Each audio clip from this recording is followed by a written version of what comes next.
Visi teica, ka NATO bez Amerikas Savienotajām valstīm būtu katastrofa. Esmu vīlies NATO, jo mēs esam iztērējuši triljonus dolāru NATO. Padomājiet par to. Triljoni gadu gaitā. Daudz triljonu dolāru. Un mēs nebijām īpaši priecīgi, kad palīdzējām viņiem ar Ukrainu. Ukraina būtu beigusies vienas dienas laikā, ja nebūtu mūsu palīdzības. Analītiķi, žurnālisti, pat sabiedrotie šaubījās. Un tad Eiropa veica lielākās militārās mācības 2026. gadā, bez neviena amerikāņu karavīra vadībā.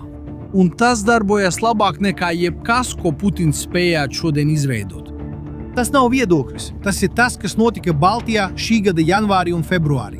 Un ja jūs joprojām domājat, ka alianse bez amerikāņiem sajēgst, šis video mainīs jūsu viedokli. Ir likme, uz kuru Vladimirs Putins jau gadu desmitiem liek cerības. Vienkārša likme, bet tā ir visa Krievijas militārās stratēģijas pamatā Austrum Eiropā. Likme ir šāda. Rietumu alianse runā ātri, bet rīkojas lēni. Brīdī, kad tiktu uzbūrts kādai sabiedrotajai valstī, alianses dalību valstis sāktu debatēt. Viņi sazvanītos savā starpā. Viņiem būtu nepieciešams dienas, varbūt pat nedēļas, lai pārvietotu karaspēku, aprīkojumu, degvielu. Un šajā laikā, šajā paralīzes logā, Krievija jau būtu iegūst to, ko vēlējās. Tā nav teorija. To apstiprināja paši rietumu kara mācību vingrinājumi. Alianses spēki ierastos par vēlu. Taču zem visa tā slēpās vēl lielāks jautājums. Tāds, uz kuru neviens nezināja atbildi. Vai dažādas valstis ar atšķirīgām valodām, armijām un interesēm spēj rīkoties kā vienots spēks, kad to prasa situācija?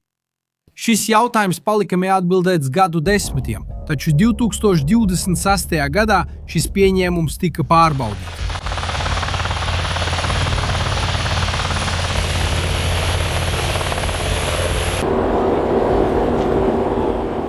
Rezultāts nebija tāds, kādu Kremlis bija gaidījis. Aliansei bija skaidrs, ka šī problēma ir jāatrisina. Un risinājums bija kaut kas tāds, ko retais bija gaidījis. Šī gada janvārī organizācija aktivizēja kaut ko tādu, kas pirms 2 gadiem vēl nepastāvēja. Sabiedrotu reaģēšanas spēks, kas tika izveidots tieši tāpēc, lai ātri reaģētu uz jebkādu ārkārtas situāciju. Koncepcija ir vienkārša. Karaspēks no dažādām valstīm jau iepriekš noteikts, kopīgi apmācīts, gatavs pārvietoties dažu dienu laikā, nevis nedēļās. Mācības Steadfast Dart 2026 bija lielākais šī spēka pārbaudījums. Līdz šim 10 000 karavīri no 13 valstīm vienlaikus pārvietojas pa sauszem, jūru un gaisu no dažādām Eiropas vietām uz Vāciju. Dažu nedēļu laikā, nevis mēnešos. Tas nekad iepriekš nebija darbojies šādi. Un pirmo reizi pēc ilga laika rietumi ne tikai solīja, viņi to pierādīja. Bez Savienoto valstu vadības, Vācu vadībā. Un tas darbojās. Beidzot Eiropa pamodās. Un tas pierādīja, ka, kad Eiropa nolēma rīkoties, tā rīkojās.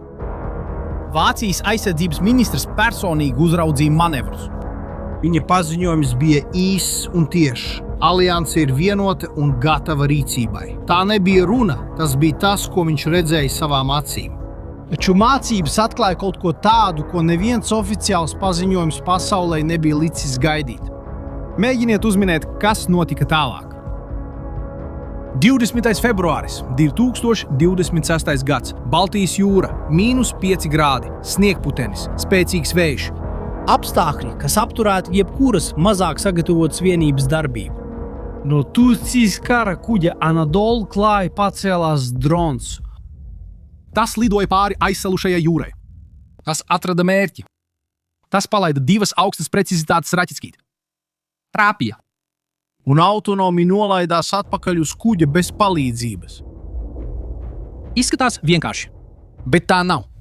Tā bija pirmā reize alianses vēsturē, kad kaujas drons pacēlās no kuģa, uzbruka mērķim jūrā un atgriezās. Tas nekad iepriekš nebija noticis.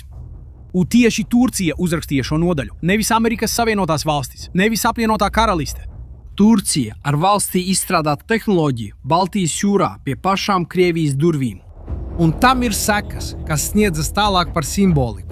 Salīdzinoši lēts drons, kas darbojās no kuģa, piespiež ienaidnieku ieguldīt arvien dārgākās aizsardzības sistēmās. Resursi, kurus Krievija šobrīd vienkārši nevar novirzīt prom no Ukrainas. Un tas nebija tikai drons. Tajā pašā mācībā spāņu karavīri ienīra ledainos ūdeņos, lai sagatavotu krastu pirms izsēšanās. Vācu iznīcinātāji patrulēja gaisa telpu. Turku un spāņu speciālo uzdevumu vienības nolaidās no helikoptera pludmalē, uguns aizsegā. Viss bija koordinēts. Viss bija integrēts. 13 valstis darbojās kā viens organisms. Tieši to Putins gadu desmitiem teica, ka nekad nenotiks. Alianses ģenerālsekretārs šo skaitli nosauca šī gada janvārī. Krievija katru mēnesi Ukrainā zaudē no 20 līdz 25 tūkstošiem karavīru. Katru mēnesi. Rietumu aplēses liecina, ka kopš 2022. gada Krievijai jau ir vairāk nekā 1 200 000 kritušo un ievainoto. Krievija un Ķīna nepārtraukti apgalvo, ka Rietumu alianse ir mirusi, sašķelta un novājināta. Tikmēr 13 valstis darbojās kopā kā viena armija. Nevienam nebija jāzvan uz Savienotajām valstīm, lai lūgtu atļauju. Padomā par to uz mirkli. Kamēr alianse trenējās integrācijā ar droniem, aviāciju un sauszemes spēkiem, Krievija sūtīja savus karavīrus pret Ukrainas pozīcijām, maksājot par to ar tūkstošiem dzīvību katru nedēļu. Izolēta, bez īstiem militāriem sabiedrotajiem. Krievija izmantoja Ziemeļkorejas raķetes un Irānas dronus, lai mēģinātu uzturēt karu, kuram pēc paša Krievijas valdības teiktā vajadzēja beigties dažu dienu laikā jau 2022. gadā. Putina likme neizgāzās nejaušību dēļ, tā izgāzās, jo alianse mainījās, un viņš to laikus nepamanīja. Bet tagad nāk tā daļa, kuru lielākā daļa ignorē. Steadfasta darta nebija mācības, tā bija ģenerāla mēģinājums. Sabiedroto reaģēšanas spēks pieaugs, mācības kļūs intensīvāks.